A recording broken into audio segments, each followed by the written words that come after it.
Nomery toko 17.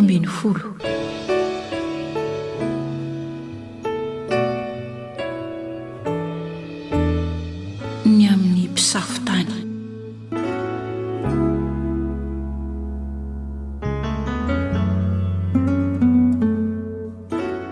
Ary Jehovah niteny tamin'i Mosesy ka nanao hoe: Maniraha lehilahy vitsivitsy hisafo-ny tany Kanana, izay omeko an'ny Zanak'Isiraely. Dia lehilahy iray avy isam-pirazanany no hirahinareo, ka izay samy lohan'ny firenen'ny avy. Ary Mosesy dia naniraka azy hiala avy tany an-efitra parana araka ny didin'i Jehovah, ary samy lohan'ny firenen'ny Zanak'Isiraely ireo lehilahy rehetra ireo. Ary izao no anarany: avy tamin'ny firenen'i Robena dia Samy zanak'i, avy tamin'ny firenen'i Simeona dia Safata zanak'i, avy tamin'ny firenen'i Joda dia Kaleba zanak'i Jefona, avy tamin'ny firenen'i Isakara dia Jigala zanak'i Josefa, avy tamin'ny firenen'i Efraima dia Hosea zanak'i Nona, avy tamin'ny firenen'i Benjamina dia Palti zanak'i Rafo, avy tamin'ny firenen'i Zebulona dia Gadiela zanak'i Sody, avy tamin'ny firenen'i Josefa tamin'ny firenena Manase dia Gady zanak'i Sosy, avy tamin'ny firenen'i Dana dia Amiela zanak'i Gemaly, avy tamin'ny firenen'i Asera dia Setora zanak'i Mikaela, avy tamin'ny firenen'i Naftaly dia Naby zanak'i Vofsi, avy tamin'ny firenen'i Gada dia Geuela zanak'i Maki. Ireo no anaran'ny lehilahy izay nirahan'i Mosesy hisafo-ny tany. Ary Hosea zanak'i Nona dia nataon'i Mosesy hoe Josoa. Ary Mosesy naniraka ireo hisafo-ny tany Kanana ka nanao taminy hoe: miakara aty amin'ny tany atsimo ianareo, ka miakara ho amin'ny tany avoana. Dia izaho izay toetry ny tany sy ny olona monina any, na mahery na osa na vitsy na maro, ary izay toetry ny tany itoerany, na tsara na ratsy, ary ny toetry ny tanàna izay itoerany, na ao anday na ao an-tanàna manda, ary ny toetry ny tany, na lonaka na mazana, na misy hazo eo na tsy, ary mahereza ianareo ka hitondray ny vokatry ny tany. Ary ny andro fahizany dia fahamasahan'ny voaloboka mialo taona.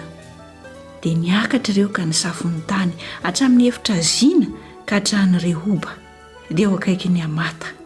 Dia niakatra tao amin'ny tany atsimo izy ka nakany Hebrona, ary teo Ahimana sy Sesay ary Talmay teraky ny anakita.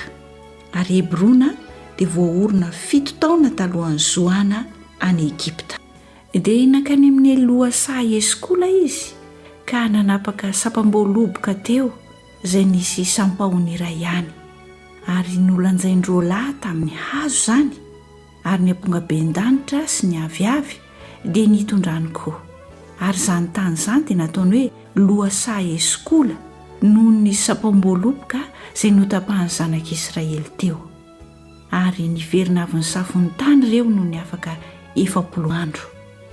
Dia nakeo Mosesy sy Arona ary ny fiangonana dia ny Zanak'Isiraely rehetra tany an-efitra parana izy, dia tany Kadesy, ka nitondra teny taminy sy ny fiangonana rehetra, sady naneho azy ny vokatry ny tany.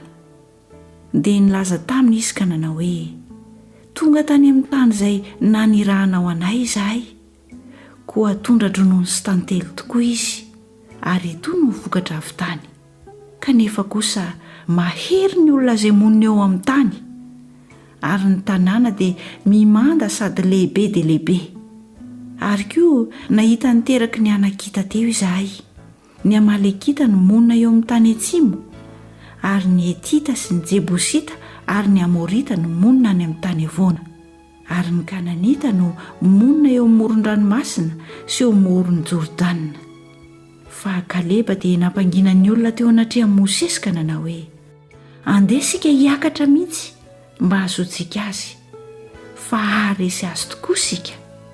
Fa hoy kosa ny lehilahy izay niara-niakatra taminy: tsy mahazo miakatra handresy ny olona isika, fa mahery noho isika izy. Dia nilaza ratsy ny tany izay nosafoiny tamin'ny Zanak'Isiraely izy ka nanao hoe: ny tany izay nalehanay nosafoina dia tany izay mandevona ny monina eo aminy, ary ny olona rehetra izay hitanay teo dia olona vaventy be.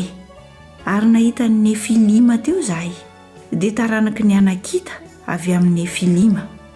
Ary teo masonay dia tahaka ny tsingetana izahay, ary toy izany koa izahay teo imasony.